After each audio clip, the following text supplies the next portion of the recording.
Hi guys.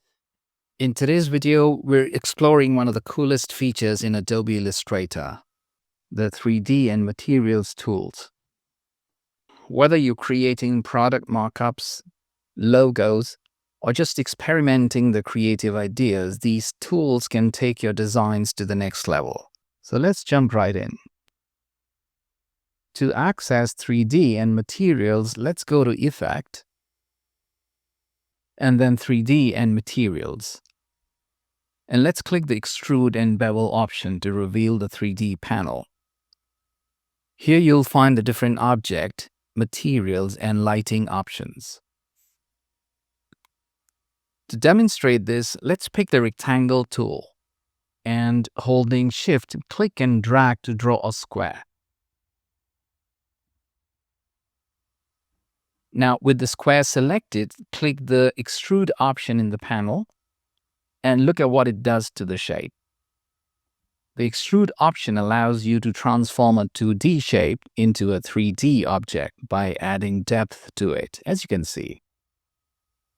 You can always further enhance the shape with these options here, so you can increase or decrease the depth of the object. You can twist the extruded sides of the shape, which adds a dynamic spiraling effect. Taper reduces the width of the extrusion progressively as it moves away from the base.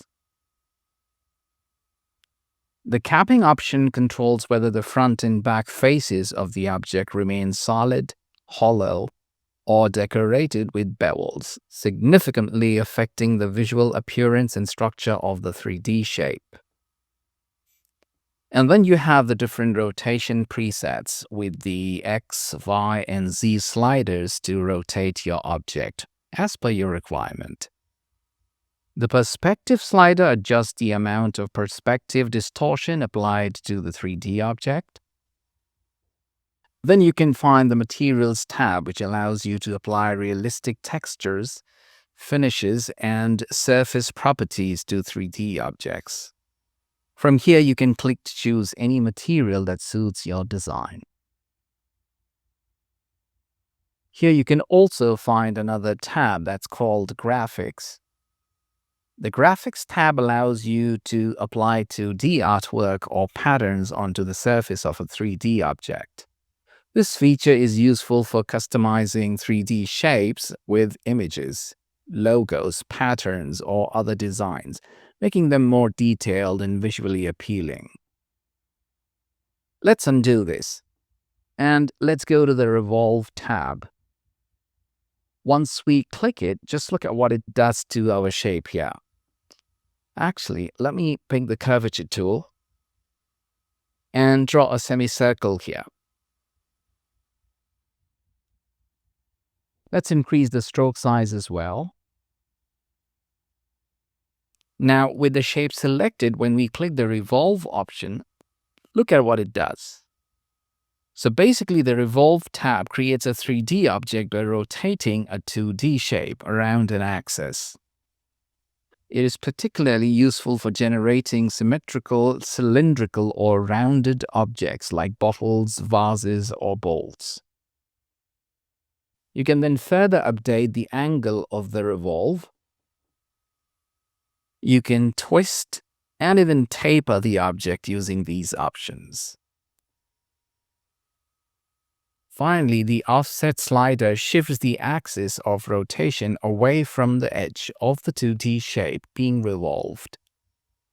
This adjustment affects the symmetry and overall structure of the resulting 3D object, allowing for the creation of more dynamic, unconventional shapes. You even have the option to choose the offset direction from either the left edge or the right edge. The capping option that was present with the extrude option is also available here. The rotation option is also present here, much like with the extrude option, but then you can use the freeform rotation as well when you click this pin on the object and move it around. Lastly, we have the inflate option. Actually, let me pick the star tool and draw a star here. Let's add some color to it. Now with the star selected, click the inflate option and look at what it does to our star. Let's just increase the size of the star.